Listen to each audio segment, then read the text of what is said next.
Bonjour, bienvenue dans la série sur la physique des particules.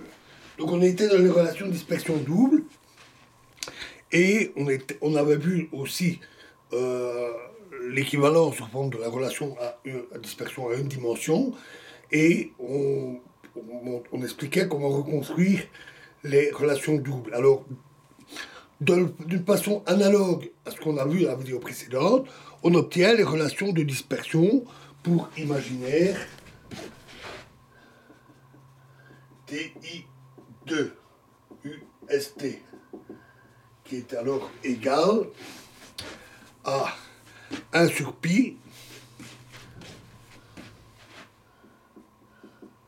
intégrale de S0 jusqu'à l'infini de ρ 1, 2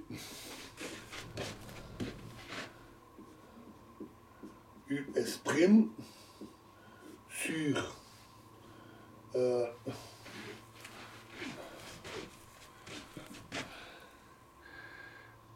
S' moins S ds'. Ici c'est SUT évidemment, plus 1 sur pi intégrale de T0 à l'infini de ρ2 3 UT' sur T' moins T dt'.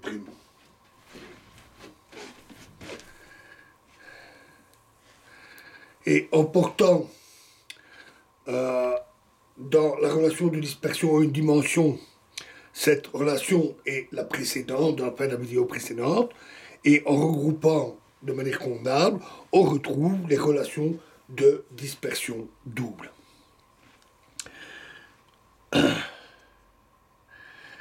Cette relation et celle de la vidéo précédente établissent la relation entre les parties absorptives des fonctions imaginaires de TI et les fonctions spectrales ρik.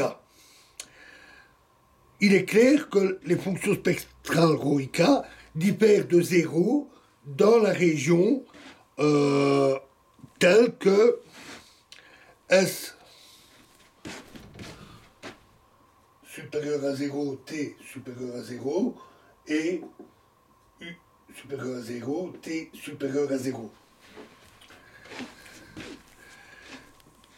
C'est-à-dire dans la région non physique.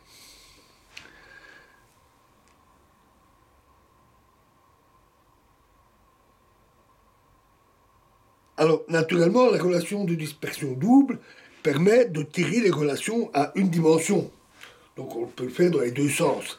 À cet effet, il faut fixer la valeur d'une des variables pour retrouver le cas à une dimension. Si, dans les conditions d'unitarité, nous nous bornons à tenir compte seulement des états intermédiaires à deux particules, les relations de dispersion double peuvent être ramenées à des relations à une dimension. La méthode de réduction est fondée sur une propriété importante des diagrammes que je vais illustrer sur deux processus. Alors, le premier processus, c'est la diffusion des mesons pi. Donc, pi plus pi donne pi plus pi.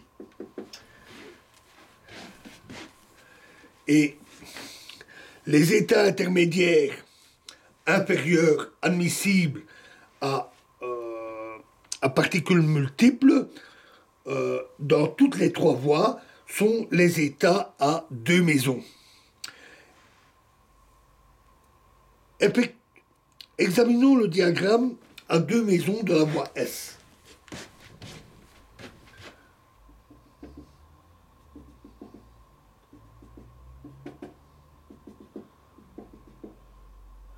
Voilà, deux mesons pi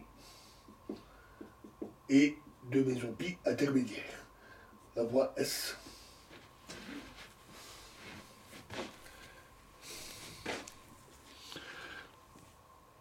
Trouvons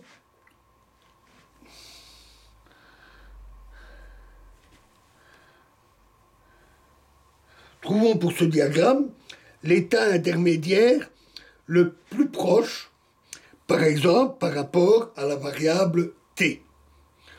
En général, il peut ne pas coïncider avec l'état intermédiaire à deux maisons de la voie t. Du point de vue de la voie t, le diagramme se présente sous la forme suivante. Alors on peut le construire comme ceci. On sépare les maisons pi.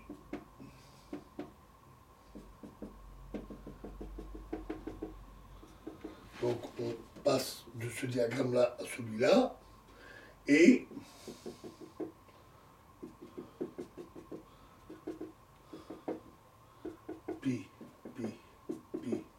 pi, voie S, voie T, pour avoir un diagramme connexe, le plus proche, c'est celui-ci, avec des maisons pi, ici, ici, ici, ici et ici.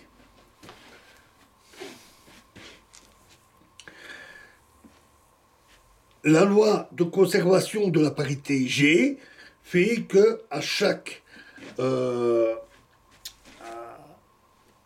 nœud, il doit y avoir un nombre pair de maisons pi. Et donc, d'où la construction de ce diagramme. Il fait un tout petit peu sombre, alors pour prendre ici, je vais mettre des traits plats.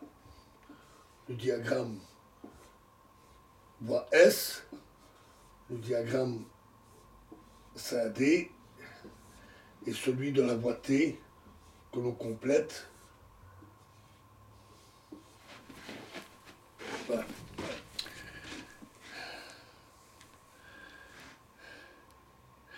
Donc, du fait de la parité G, on a un nombre pair de maisons pi à chaque nœud. Et donc, on le voit sur ce diagramme, l'état intermédiaire possible le plus proche du premier diagramme, suivant la voie T, est non pas l'état à deux maisons, mais l'état à quatre maisons intermédiaires.